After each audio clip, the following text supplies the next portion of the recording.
Breaking, North Korea just issued sinister threat to U.S. Navy, now an emergency Senate meeting is underway. Kim Jong-un is absolutely nuts, and I don't think anyone will argue with me on that. It seems that this madman is doing his best to push the entire world into nuclear war. The erratic behavior by the North Korean regime has given those in DC reason to be very concerned. Now, those concerns have only been grown after North Korea's latest threat to the U.S. Navy.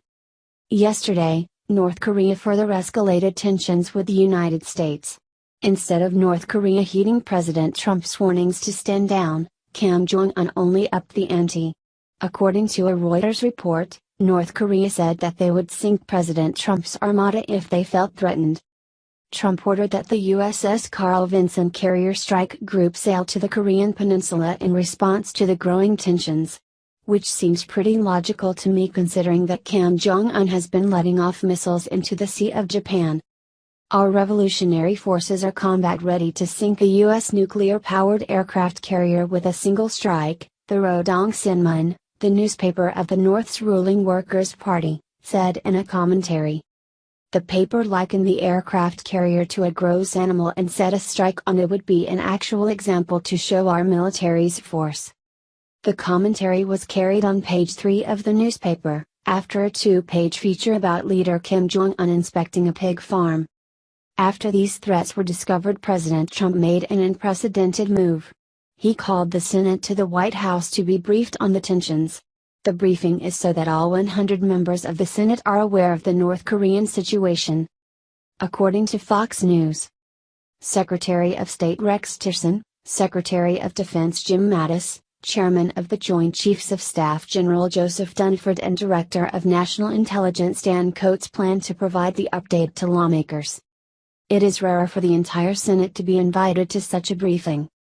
Spicer clarified that while the event will take place on the White House campus, it is technically a Senate briefing and Majority Leader Mitch McConnell, RK, is the one who convened it.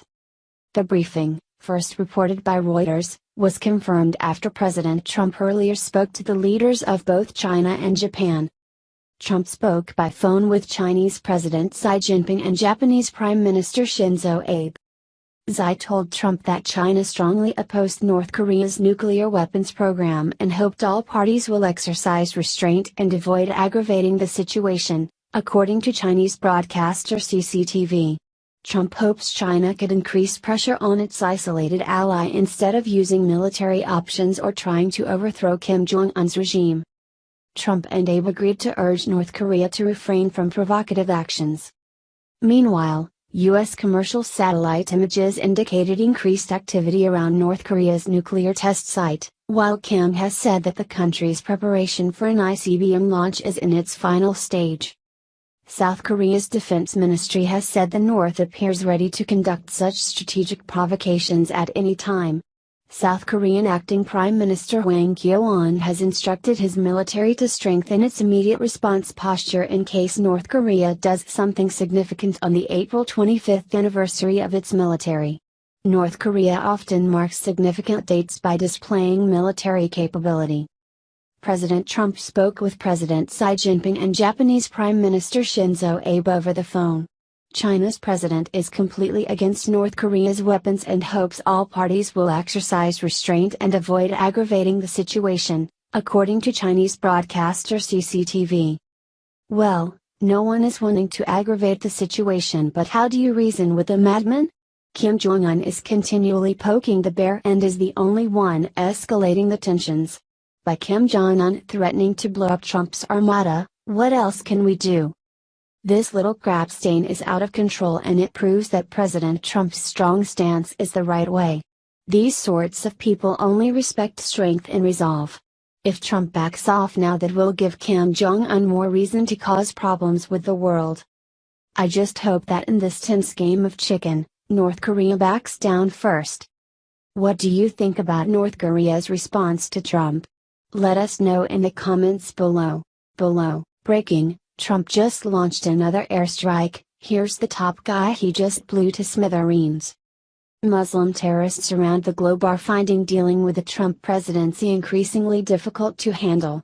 After pretty much getting away with whatever the hell they wanted under the presidency of Barack Hussein Obama, these inbred morons are learning lately that there's a new sheriff in town who won't hesitate to send them straight home to Allah where they belong. Shortly after bombing the absolute percent carried and out of ISIS several weeks ago, Trump is at it again. But this time, he's taken out someone extremely important to the Taliban, and their entire force is in mourning as news hit over the weekend. A Taliban shadow governor by the name of Qari Tayyib had been making quite a lot of trouble in the Kunduz province of Afghanistan in recent years, forcing locals there to live underneath his iron fist.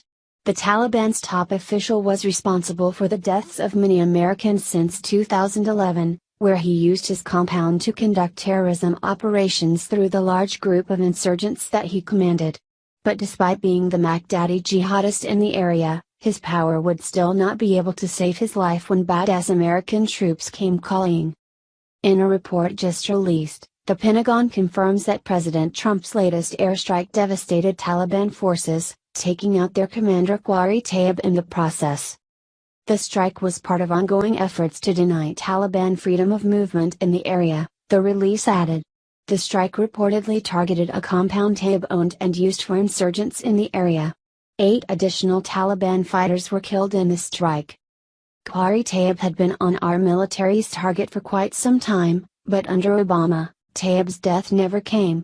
The UK Guardian reveals how these shadow governors act behind the scenes, directing activities of Taliban insurgents in each province, where their power in southern Afghanistan is getting out of control. Thanks to Obama and his treasonous antics of empowering our enemies while doing little to stop the advancement of ISIS and the Taliban, now President Trump is having to clean up this horrendous mess. Thank goodness that we finally have a president who is on America's side, however, and will not stop until these vermin are eradicated off the face of the planet. The UK Guardian has more details on the airstrike. The Pentagon said on Saturday Qari Tayyib, a Taliban shadow governor in Afghanistan who evaded coalition forces for 6 years, has been killed. In a statement, U.S. forces in Afghanistan said Tayyib was killed in a 17th of April airstrike in the Archi district of Kunduz province.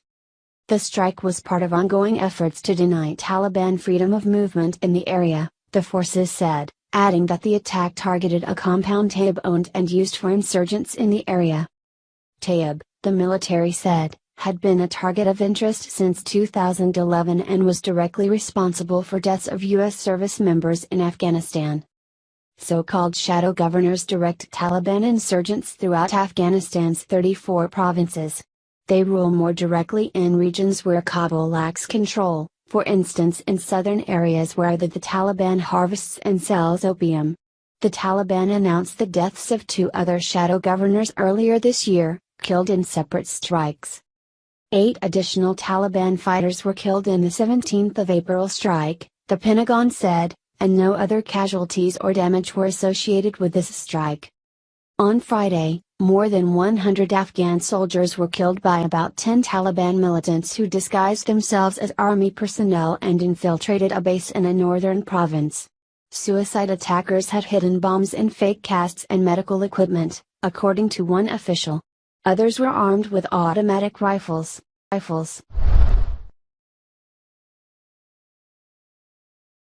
China threatens to bomb North Korea if tyrant Kim Jong-un crosses this bottom line. The Chinese military would react with force if Kim Jong-un's nuclear activities adversely affected areas of China bordering the Herman nation, according to an editorial in a government-owned newspaper.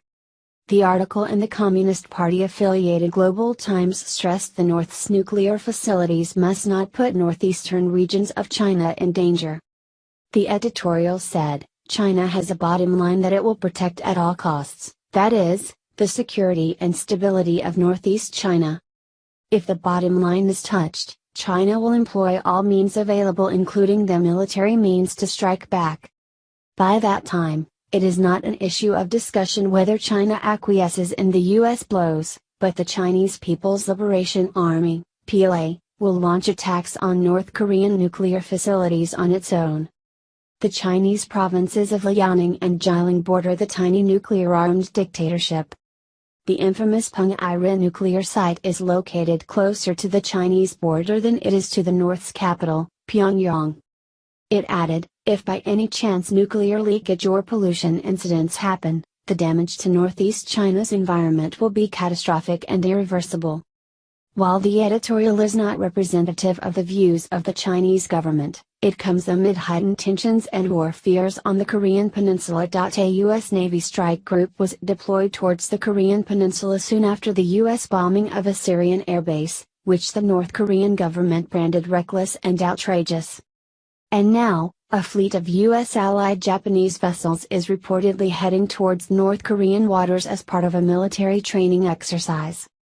Experts earlier today warned North Korea could unleash a nuclear attack on Hawaii that compares to the power of bombs dropped on Hiroshima and Nagasaki during the Second World War.